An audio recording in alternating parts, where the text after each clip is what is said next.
Hey, it's Cobra here at MaddenGuides.com, and for this Madden 22 defensive tips video breakdown, we're going to take a look at A and C gap pressure with a 5-man pass rush. And for this particular video breakdown, I'm going to show you a defense where we can get pressure from the weak side defensive tackle where he's going to shoot through the A gap. And it's something I'm going to continue on and add on. I showed you this with a 3-4 Cub defense I showed just a few days ago, where I was able to do it with the nose tackle. So it's a very, very similar concept, except rather from a 3-4 front, we're going to do it from a 4-3 front. So let's go ahead and take a look at the play that we're going to do this with. And as you can imagine, it's going to be the fire zone 2, and it's going to be out of the 4-3 over. So that's the defense that we're going to use. This one features 4 defensive linemen, 3 linebackers, 4 defensive backs. The coverage type is zone. The coverage shell is cover 2. The blitz type is zone blitz. Gap pressure is from the C gap. Pass rushers are 5, and then the pass defenders are 6. Now, as I've already mentioned, the gap pressure does come from the C gap, but in this video breakdown, we can also show you how to get it from the A gap. So I want to go ahead and do that. Before I do that, though, let's go ahead and take a look at the defensive playbooks that you'll find this particular defense in. As you can see on your screen, there's a bunch of them. And we're going to go ahead and use the Cowboys defensive playbook. Before I get to the setups, I want to go ahead and show you just one substitution that I like to make with the Cowboys. Now, keep in mind, you can do this with any team depending on what speed you have at the defensive end position. Now, if you're the type of player who rather just go with a defensive tackle at this spot, that's fine. Or if you've got an X factor player or a superstar player that you want to move into this position, you can as well. That's up to you. But what I'm looking for mainly is just speed, and seeing that I already got 3 good pass rushers on the Cowboys, that I can go ahead and have a little flexibility. And so this guy right here I'm about to sub is one I've done in a lot of the video breakdowns I've done before. And it's going to go ahead and be Bosham. So I'm going to go ahead and go into the subs right here as you look at it. And what I'm going to do is I'm going to go ahead and move him in as you're looking at your screen here. So I'm going to go ahead and just zoom in just really quick here for just a second here, just so you guys can see it. So this guy right here is the guy that I'm going to go ahead and sub in right there on your screen right there. That's the guy I want to go ahead and put in as you look at it. So right there, I went ahead and moved Bosham into that weak side defensive tackle spot. We'll go ahead and zoom back in just briefly here, just so you guys can see that. So that's it right there. I went ahead and subbed him in, and it's because he's got an 82 speed rating, and that's the reason I so choose to do that. All right, with that said, let's go ahead and get into the first breakdown here with this particular defense. And again, I'm in the fire zone 2 out of the 4-3 over formation is the defense I'm going to go ahead and call. From the offensive side of the ball, we use the Redskins playbook. We're going to go ahead and use the gun bunch formation. Again, everybody uses this formation, so you might as well, lab against it. So we're going to go ahead and use this spacing switch play. Now, later in the video breakdown, I will show you what happens when the running back stays in the pass block. So just keep that in mind. That'll be towards the end of the video. All right, so here we are here as far as the setup is going to be concerned, as far as making this one work. And what I'm looking to do is go ahead and get some A-gap pressure from Bosham, which is this guy right here as you look at your screen here. And I'm going to show you how to do this. And as I mentioned already, I've done this out of 3-4 Cub where I put him in QB spy and I was able to get pressure. Very, very similar concept, but we're not doing it from a 3-4 front. We're doing it from a 4-3 front. All right, so what we're going to do here for this setup is we're going to go ahead and simply slant the defensive line to the outside or crash the defensive line to the outside, such as you see on your screen. We'll go ahead and zoom in so you guys can see that real quick. And you can see what it looks like once we do that. The next thing is we want to go ahead and put Bosham into QB spy. Again, we'll zoom in so you guys can see it. There it is. And that's pretty much what the setup, guys. That's all you got to do with this one. And now what we're hoping for is that we can get some edge pressure either coming from this defensive end off the edge or this linebacker off the edge. So it's either going to be Gregory or Parsons. We're hoping one of those two guys can break free. They're going to get blocked, but a lot of times they can work around and still get pressure on a quarterback. Now, the guy that I'm in control of, as you look at your screen, again, that's going to be Bosham. I will be able to get pressure on the quarterback here. So what's going to happen is once the ball is snapped, the center, what he's going to end up doing here as you look at it, he's going to look to block towards this direction. So you're going to see that he's going to kind of look over in this area here and try to block in this area here. He's going to look to block somebody, and that's what we're looking for.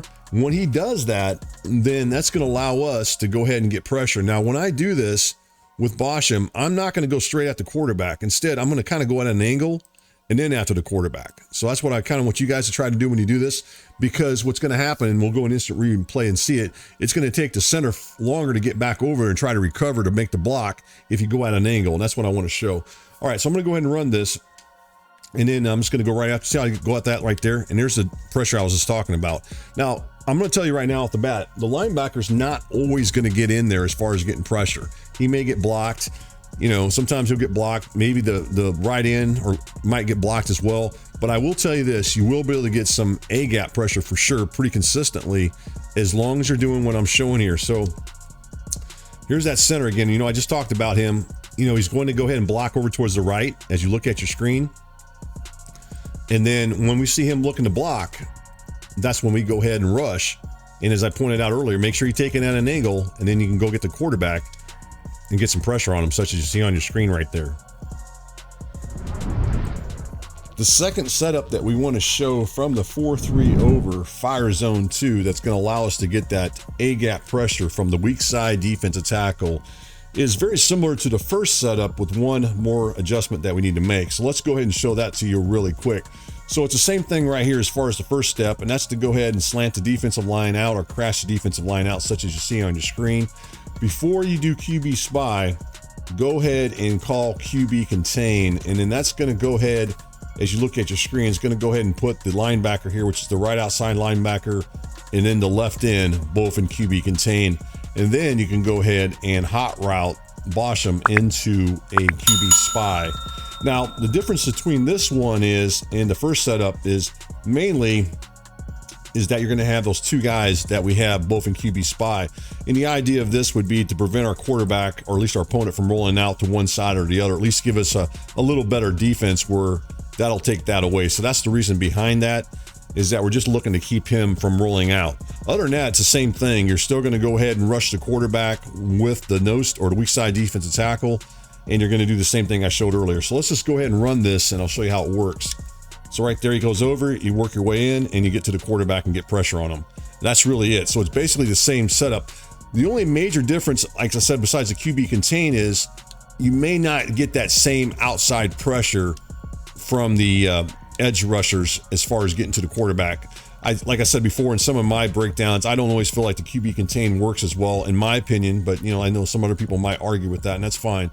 I just don't think that these guys will get to the quarterback as easy. So this guy may not get over there, but what he will do is he will be in a little better position here if they get the outside rush, as I talked about earlier, to prevent this quarterback from trying to roll out to one side or the other, which to me is kind of important, because I don't want my opponent trying to get away from my rush as I come through this A gap and apply that pressure on the quarterback. So that's really it there as you look at this, and that's, you can see right there is how I get the pressure. And again, the only other thing I want to point out here with this setup, make sure when you rush, now here I'm probably taking a little bit wider angle than I need to. Make sure you take an angle towards the left guard, away from the center, and that way the center can't come back and try to block you in that area there. And that's the reason for that. So you can see right there, we get the A-gap pressure. So that's another setup right there that you can do that's going to allow you to get pressure on the quarterback up the A-gap with the weak side defensive tackle, plus have some defenders in QB contain to try to prevent the quarterback from taking off and running.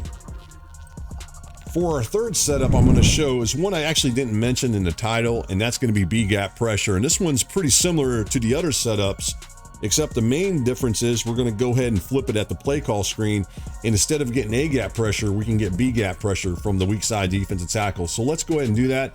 I'm going to go ahead and flip it at the play call screen, but you can do it once you get on the field as well, and it'll be the same result. So let's go ahead and flip it. And then, as I mentioned, the setup's pretty much the same, especially it's going to be more or less the same setup as the second setup, except when you flip the defense. So let's go ahead and do that real quick. So again, we're going to go ahead and crash or slant the defensive line out. As you look at your screen there, you can see it. The next thing is we're going to go ahead and put the defenders in QB contain on the outside, such as you see right there. And then finally, we're going to go ahead and take control of Boschem right there, and we're going to go ahead and put him into QB spy. Now, I will tell you this setup isn't quite as effective in my opinion, because I don't think it always works as well, but you can do it, and it can get you some B-gap pressure. So as I run this one, what you're going to find here is it's pretty much the same idea. Rather than being the center, it's going to end up being this left guard. Now, what he's going to do is he's actually going to look to block towards the right to try to help out over on that side of the field, seeing that he doesn't think that the weak side defensive tackle is rushing, because remember, he's in QB spy. So he's going to go ahead and go to the right side there. And once he does, then we're going to go ahead and rush the weak side defensive tackle. And again, we're going to kind of take this little angle over this direction here, and then after the quarterback, and we're going to go through that B gap. So I'm going to go ahead and run this. Like I said, on occasion, I might get hung up, but you can run it like that and still get that pressure. So that's another way of running this if you want. So again, you just go ahead and flip it at the play call screen, or once you get on the field, you go ahead and slant or crash the defensive line out, such as you see on your screen. Go ahead and call QB contain. While you're in control of the weak side defensive tackle, go ahead and put him in QB spy. And then you're just going to wait until that guy goes over, and then you're just going to go get pressure on a quarterback, such as I just showed there. So that's how you can get B-gap pressure on a quarterback as far as with this particular defense that I'm showing here. Earlier in the video breakdown, I said at the end of the video breakdown, I was going to go ahead and show you what would happen if the running back stays in the pass block. So that's what I want to concentrate on here, is kind of give you an idea. If the running back stays in the pass block, does that counter this pass rush that I'm about to show here? And I'm going to tell you yes and no. Sometimes the running back will step in and block, and if he does, that's great, because we can still work around him with a bull rush. Other times he won't even look to block you. So it really all depends. That's all I can tell you. I mean, he may or may not. It all depends. So, but at any rate, let's go ahead and do the setup here. So as I talked about earlier in the first setup, we're going to go ahead and do that one. So we're going to go ahead and slant outside, or go ahead and crash the defensive line to the outside. Next thing we're going to do is we're going to go ahead and put the weak side defensive tackle and QB spy. I'll just go ahead and show you the running back is in fact staying in the pass block. You can see right there on your screen, clearly staying in the pass block. All right, so let's go ahead and run this, and then I'll just show you what will happen here. And like I said, it's pretty much the same thing as far as the rush. You're going to go ahead and take an angle. Like when I rush this weak side defensive tackle, I'm going to go to this direction here and then go after the quarterback. So let's see what happens with the setup here. And right there, I got blocked. If that happens, then a lot of times you can use the bull rush and try to free yourself up. Now, like I said, on occasion, he may not even get blocked. So it all depends. And you still got pressure from the outside. So that's what we're hoping on with this. If the running back, doesn't block to the outside and he looks to block to the inside, maybe we can get one of our defensive end or our linebacker around and get the pressure on the quarterback. Let's go ahead and do the same thing again here. And then you can try to use that bull rush and then try to get after the quarterback. So that's the other option. As I mentioned, like I said, sometimes he'll block and sometimes he won't. But then you're just hoping that maybe one of those outside pass rushers can get in and get the pressure on the quarterback. So right there, again, you can use that right there and just hope you get in. So at any rate, that's really all you can do on that. If that happens, if the running back stays in the pass block, then you're just banking on it. You might get some outside pressure, or he'll just totally whiff and not even try to block you. See if it's time right there. And there's the bull rush, and then we got through, and then we still got pressure on the outside. So that's really it, guys, as far as with this setup that I wanted to show. Definitely a defense that you can use to go ahead and get pressure, rather it be A gap pressure, which is going to be from the weak side defensive tackle. If you flip it, you can get some B gap pressure from the weak side defensive tackle. If you just go run it as is, like the first setup I showed, you can probably get A and C gap pressure. So it's a nice defense from the 4-3 over that's going to allow you some flexibility and kind of change things up as you play your opponent, depending on what he decides to do. So again, this is going to be the 4-3 over fire zone 2, just showing some different ways of getting pressure on a quarterback.